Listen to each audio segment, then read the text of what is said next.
Hello दोस्तों, आप लोगों का स्वागत है आपके अपने यूट्यूब चैनल सरकारी नौकरी में।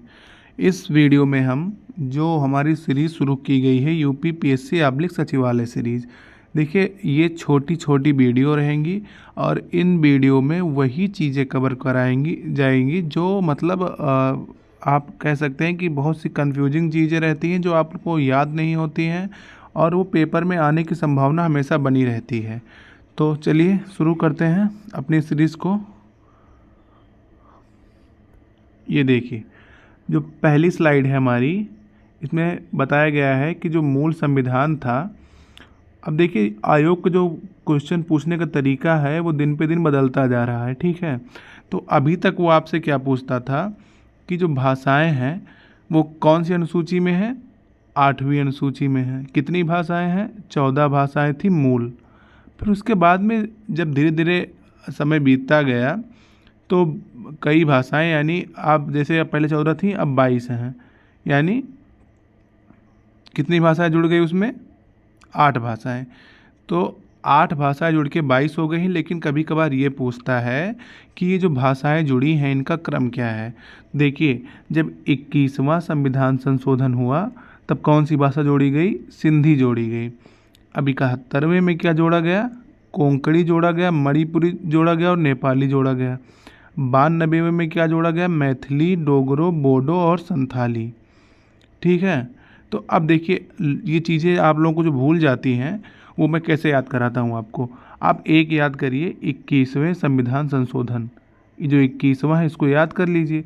आप फिर उसके बाद में देखेंगे आप कि आपको 92 तक आना है। अगर आप 21 में 71 और जोड़ देते हैं, यानी 1 1 2 और 7 2 9, तो आपको 92 मिल जा रहा है।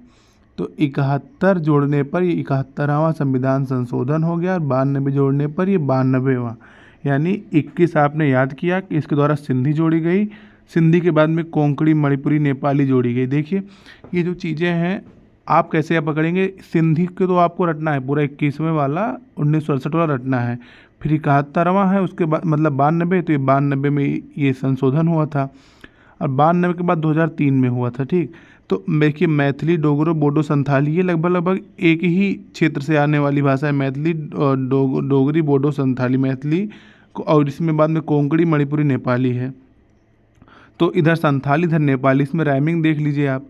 तो मुझे लगता है कि चीज़ें क्लियर हो गई होंगी। आपको 21, 71, 92 इतना याद रखना है बस। अगली स्लाइड हमारी कौन सी है, हाँ ये देखिए। अब अभी तक जो क्वेश्चन पूछता था आयोग कि भारत की खोज किसने की, वास्को डी गामा ने की। अब ये खोज तो पूछ ही रहा है, लेकिन उसके साथ साथ ये पूछ रहा है कि जो यात्री थे ये कहाँ कहाँ के थे। वास्को डी गामा कहाँ का था, पुर्तगाल का था। कोलंबस कहाँ का था, ये स्पेन का था। और कैप्टन कुक कहाँ के थे, ग्रेट ब्रिटेन के थे। और तस्मान कहाँ के थे, हॉलैंड के थे। तो ये जो कहाँ कहाँ के नाविक थे इसको भी आप लोग देखते चलिए। वास्को डी गामा पुर्तगाल, तो सबको क्लियर हो गया है। कोलंबस कहाँ का था, स्पेन का। कुक कहाँ के थे, ब्रिटेन में। आप कुक को ऐसे याद कर लीजिए कि जो इंग्लैंड के जो खिलाड़ी थे एलिस्टर कुक, ब्रिटेन से उसको आप मैच कर सकते हैं। तस्मान कहाँ के थे, हॉलैंड के थे, ठीक है। और ये क्रम भी आप लोग याद करिए, पुर्तगाली, डच, अंग्रेजी, डेनिश, फ्रांसीसी।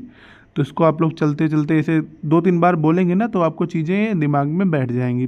पुर्तगाली, डच, अंग्रेजी, डेनिश, फ्रांसीसी। और वास्को डी गामा पुर्तगाल का था ही। कोलंबस कहाँ के थे, स्पेन के थे। और कुक ब्रिटेन के थे। जब ये मैचिंग, ये कभी भी क्वेश्चन आए तो मैचिंग में ज़्यादातर इसकी पूछे जाने की संभावना है। तो आप ऐसे 2 एलिमिनेट करेंगे तो आपको चीज़ें वहाँ पे ऑप्शन में पता लग जाएगी कि वास्को डी गामा पुर्तगाल था, कुक को आप मिला दिए ग्रेट ब्रिटेन से। कुक इंग्लैंड के खिलाड़ी थे, वहाँ से उनको याद कर लिए आप, ठीक। अगली स्लाइड हमारी क्या है, हाँ ये देखिए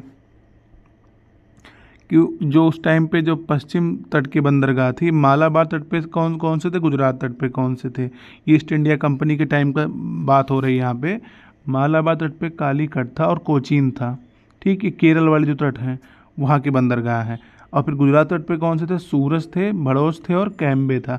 इसमें आप देखिए कालीकट कोचीन आपको याद हो जाता होगा, सूरत भड़ोस भी गुजरात से याद, लेकिन कैम्बे, आप कैम्बे को पकड़िए, कैम्बे सिर्फ इतना याद करें कैम्बे कहाँ था, कैम्बे आपको गुजरात में मिल जाएगा। बस वही चीज़ अगर क्वेश्चन घुमाएगा एग्जामिनर तो सिर्फ कैम्बे को लेकर ही घुमा सकता है, क्योंकि उसको पता है कि कालीकट और कोचीन बच्चे मालाबार केरल से मैच कर लेंगे, गुजरात से सूरत भड़ोस मिक्स कर लेंगे, लेकिन कैम्बे कन्फ्यूजिंग है। कैम्बे आप गुजरात को याद कर लीजिए, कैम्बे कहाँ पे है, गुजरात में है।